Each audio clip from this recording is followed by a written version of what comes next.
This is a Russian ballistic missile.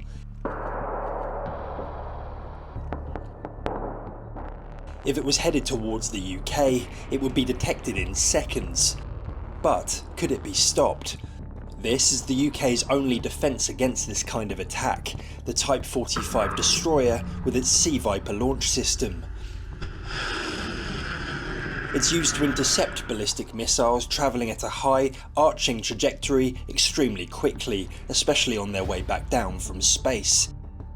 The Royal Navy has 6 of these warships, but often has multiple in repair or refit. So, does Britain have a ballistic missile blind spot? I think the fact that we're talking about it's not a blind spot. It is a spot that we are choosing, shall we say, to ignore, because we can't fathom the costs or the solution that would provide this 100% dome effect, despite the fact that we have politicians that continually refer to golden domes or iron domes. I mean, that just does not exist in a UK context. I'm not even sure it exists in the US. Israel have got close, but when you're defending a country of relatively small size against specific threat directions, I do feel it's a NATO challenge, but it's one that the UK must be part of. It's not for the UK just to say NATO will fix this. The UK's alliance membership and its distance from Russia, China, Iran and North Korea are seen as positives, but it's Britain's threat of apocalyptic firepower that could provide the best defence. The thing about ballistic missiles, it becomes harder to distinguish between a conventional attack and a nuclear attack. The term ballistic only describes the flight path of a missile, but the type of warhead it carries could start a guessing game few would want to play with the UK. That therefore makes people quite nervous about rightly so, using these types of weapons against a nuclear armed country because of the potential for someone to mistake an attack that is actually a conventional attack but could just as easily be a nuclear attack.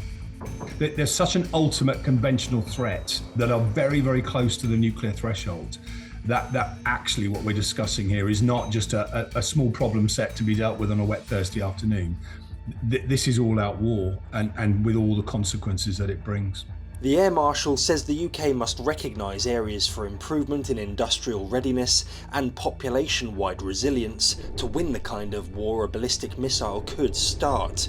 But what technology could Britain look to? The money that NATO is now going to start investing and start spending on probably finding European solutions. I think we know some of the challenges of using US solutions, and we can't always rely on them being available. Because at the moment, the answer is a Patriot battery system, what's the question?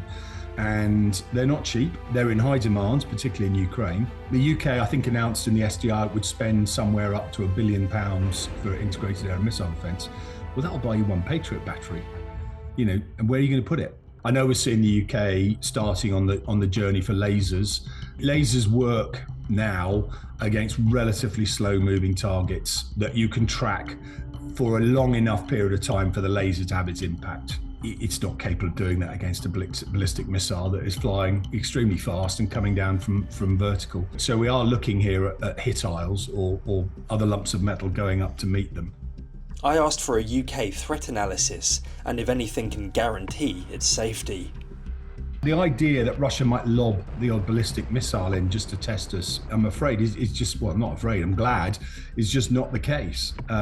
It would be all-out war. If you're starting to fire ballistic missiles at each other, both of whom are nuclear equipped, where does that stop?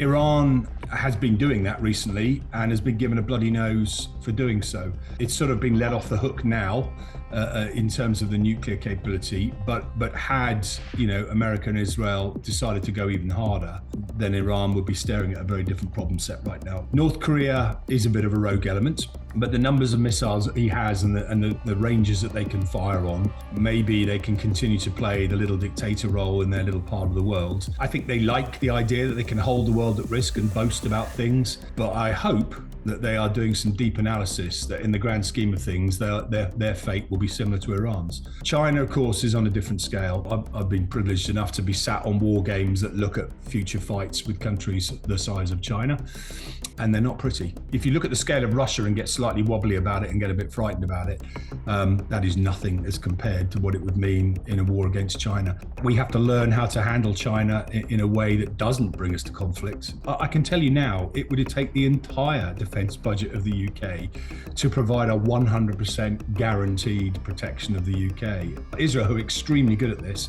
still see weapons getting through defences. In Ukraine, despite the fact we've given them pretty much the world's supply of Patriots, we still see weapons impacting on targets. So there is no guarantee, really. Tom Sable's BFBS Forces News. Thanks for watching. For more from BFBS Forces News, like and subscribe to our channel.